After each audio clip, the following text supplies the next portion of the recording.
Good evening, and thank you for choosing 18 WJTS for your news. I'm Joyce Murrell reporting. A Tuesday afternoon house fire occurred at a home located at 2520 Burke Avenue in Jasper, leaving damage to the kitchen and structure of the home. The homeowner heard popping noises coming from the dryer and went to investigate.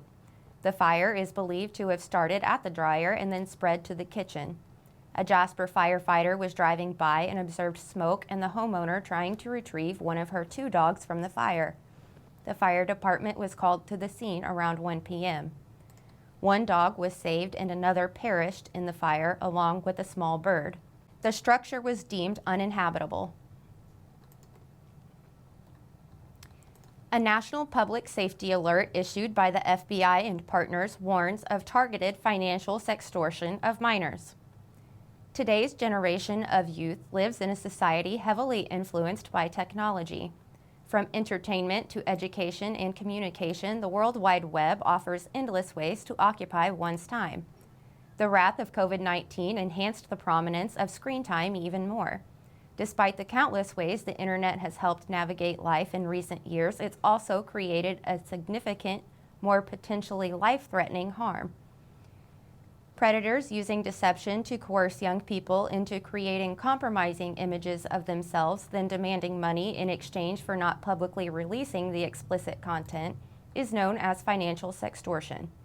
Offenders take advantage of the solitude cultivated in online environments to seek out their victims, usually under the guise of a fake woman profile. Originating in West African countries, criminals target children between the ages of 14 and 17. The FBI says that they've interviewed victims as young as 10. Throughout a 1-year period, the FBI received over 7,000 tips, leading to at least 3,000 victims and over a dozen suicides. As recently as December 22, 2022, an Illinois man was convicted of sexual exploitation and sextortion of a minor and sentenced to 22 years in federal prison. Justice being served should bring a sigh of relief, but the sad reality of our time is that many children aren't included in statistics due to shame and fear surrounding the idea of coming forward. The FBI says the best defense to protect your children against financial sextortion is a good offense. Have conversations with your kids about what to do if they're targeted online. The National Center for Missing and Exploited Children outlined tips for caregivers whose children have been exploited. Remember, the predator is to blame, not you or your child. Get help before deciding whether to pay money or otherwise comply with the predator. Cooperating or paying rarely stops the blackmail and continued harassment. Report the predator's account via the platform's safety feature. Block the predator and do not delete the profile or messages because they can be helpful to law enforcement in identifying and stopping the predator. Let NCMEC help get explicit images of you off the internet. Ask for help. This can be a very complex problem and may require help from adults or law enforcement. If you don't feel that you have adults in your corner, you can reach out to NCMEC for support at gethelp@ncmec.org or by calling 1-800-THE-LOST. Take a moment to learn how sextortion works and how to talk to your kids about it. Information, resources, and conversation guides are available at fbi.gov/sextortion. An exploited child is a victim, and crimes against them should be reported to your local FBI field office. Called in to 1-800-CALL-FBI or reported online at tips.fbi.gov. Tune in to tomorrow's newscast to hear information on local resources, as well as prevention and victim advocacy programs.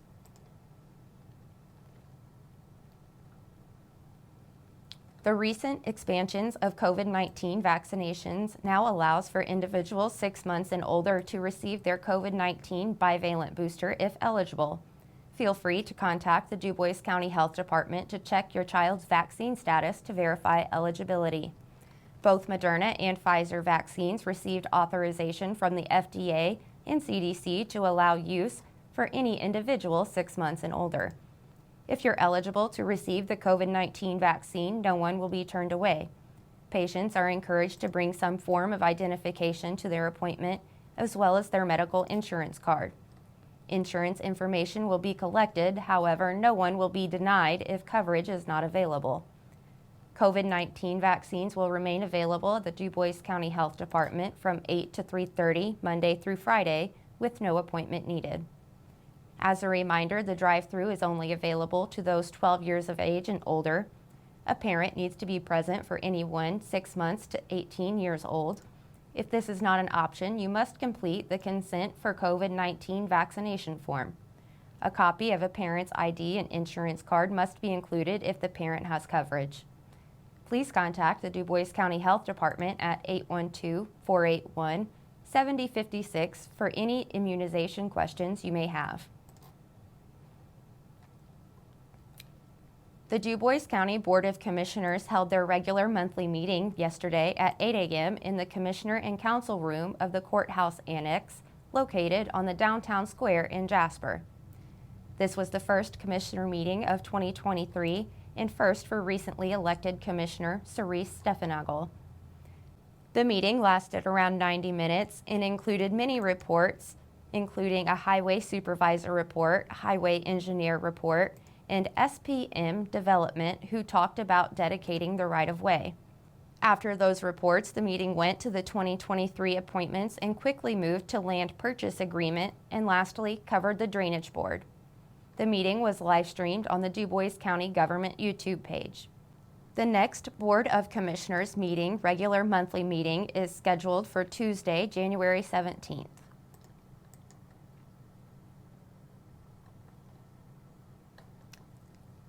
Cyprian Davis Lecture will be hosted in St. Meinrad on February 9th.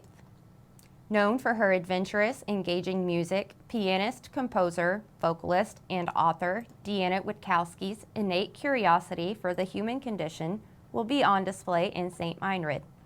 Her talk, Jazz is Love, The Life and Music of Mary Lou Williams, will be hosted in St. Meinrad Seminary and School of Theology's St. Bede Theater at 7 p.m. Central Time on February 9th.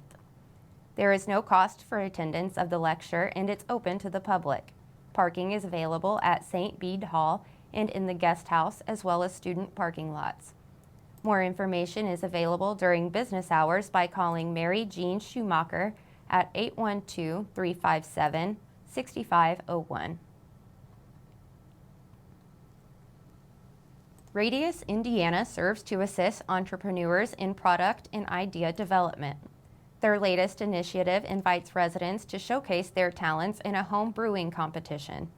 Jasper will host the event on March 18, 2023.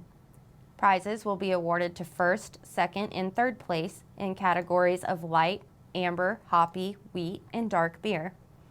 Interested parties must reside in one of Radius Indiana's 8 counties: Crawford, Davies, DuBois, Greene, Lawrence, Martin, Orange, or Washington. Additionally, registration and a $5 entry fee payable by cash or check are required. Submissions will be accepted beginning March 1st, and participants should complete registration by March 10th. The local drop-off location is at the DuBois Strong office in the CTIM building on VUJ's campus, located at 961 College Ave in Jasper. Checks should be made payable to Radius Indiana. Registration for the event is available at www.radiusindiana.com. The Mega Millions jackpot is now $940 million for Friday's drawing. No one matched all the numbers for the drawing on Wednesday night. The jackpot is just under $1 billion for the second time in a little over 5 months. A $1.337 billion prize was won in Illinois on July 29th. The largest Mega Millions jackpot won in Indiana was $536 million in 2016.